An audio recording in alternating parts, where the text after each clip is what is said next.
TSC Dhaka বিশ্ববিদ্যালয়।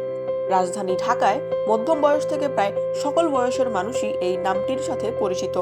ঢাকা বিশ্ববিদ্যালয়ের ছাত্র শিক্ষক মিলনায়তন এখন আর শুধুমাত্র ছাত্র শিক্ষক নয়, বরং হয়ে উঠেছে প্রায় সকলেরই।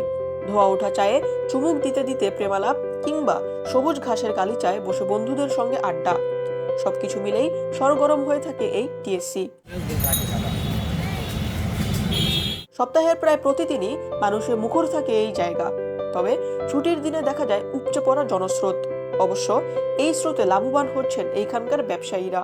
শুক্রবারে তো আপনার অল টাইম বেচা কিনা ভালো হয় শুক্রবারে, কারণ ওই দিনগুলোতে বাইরের মানুষ বেশি থাকে, ক্যাম্পাসের থেকে বাইরের মানুষগুলো বেশি থাকে, তখন মনে করেন আমাদের একটু বেচা কিনা ভালো থাকে। 1921 সালে ঢাকা বিশ্ববিদ্যালয় প্রতিষ্ঠা হওয়ার পর 1961 সালে ছাত্র এবং শিক্ষকদের এক স্থানে মিলিত হওয়ার সুবিধার্থে টিএসসি প্রতিষ্ঠা করা হয়। 1000 আসন বিশিষ্ট শীতাতপ নিয়ন্ত্রিত এই মিলনায়তনে অনুষ্ঠিত হয় বিভিন্ন সাংস্কৃতিক অনুষ্ঠান সহ সংবর্ধনা ও সেমিনার। বাহিরে নিচে বিরাজমান গোলাকৃতি সবুজ চাদর আর খোলা আকাশের নিচে বন্ধুদের কলকাকলিতে প্রাণবন্ত হয়ে থাকে এই জায়গা।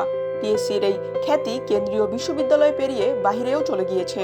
এতে আবার বিড়ম্বনায় পড়ছেন ঢাকা বিশ্ববিদ্যালয়ের শিক্ষার্থীরা। বহিরাগতদের প্রবেশাধিকারে সীমাবদ্ধতা দেওয়ার ইচ্ছা পোষণ করেছেন অনেক শিক্ষার্থী।